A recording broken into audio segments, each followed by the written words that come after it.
Hello friends, it's Jazz and welcome back to Life by Jazz TV. Today is a very special Valentine's Day episode and has nothing really to do with Valentine's Day cards or even food, but it has to do with how you can really fall in love with your self-promotion. So whether you have a business or a brand or not, we are all promoting something.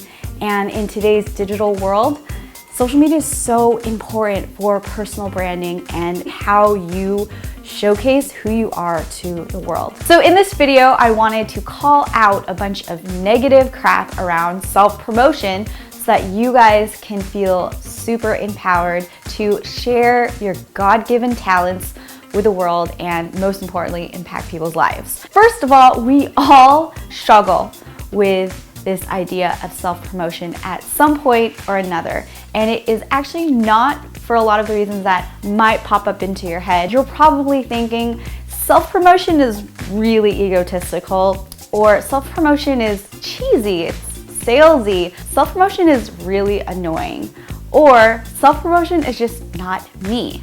Well, all of these thoughts are very natural. So let's just look at the word promote.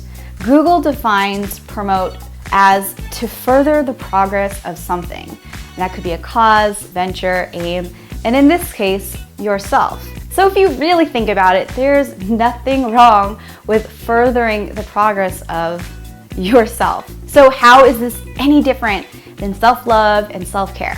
Well, it's not at all. And just like self-love, it's all about how you do it. The real reason why we all struggle with self-promotion is actually because of self-criticism.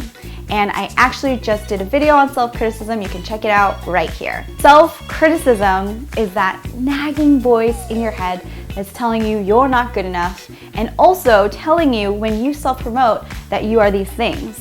Egotistical, selfish, annoying, just not me. But if you think about it, if you're furthering the progress of yourself, how is that not you? Okay, so the good news is that when we come from a place of truth in self-promotion, it's a lot easier to see that self-promotion is actually doing a service for yourself, but more importantly, it's doing a service for others who hear it. So let's take a look at a real life example, because this is real life, guys. Let's do this.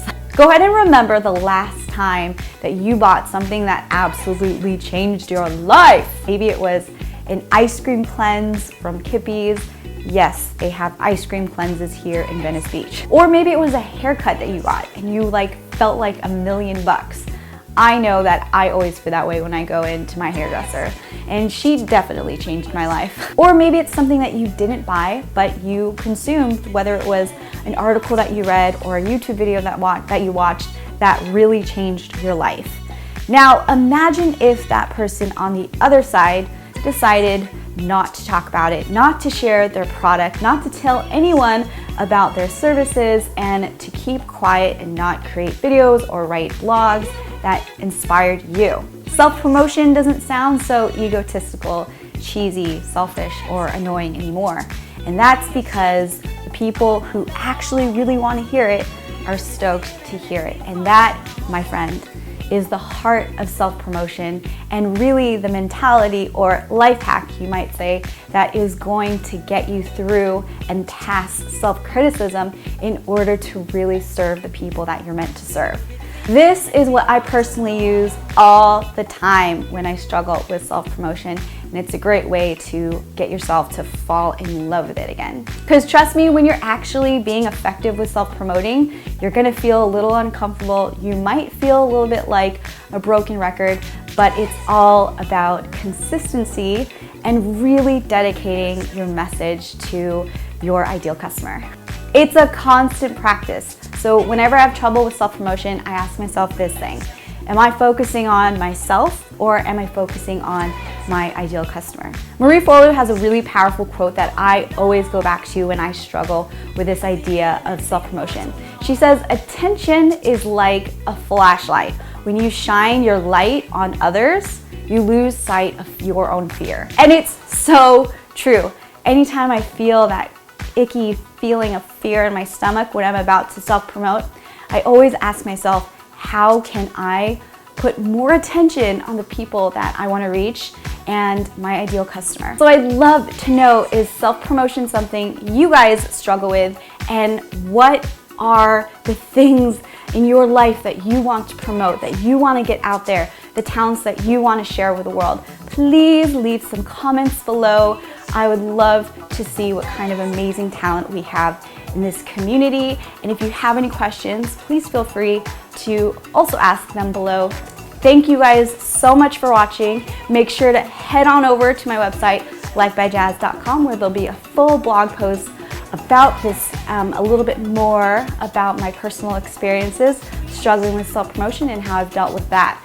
And make sure to sign up for my email newsletter, where I send out even more updates and things that are going on in the world of Life by Jazz. It was a pleasure.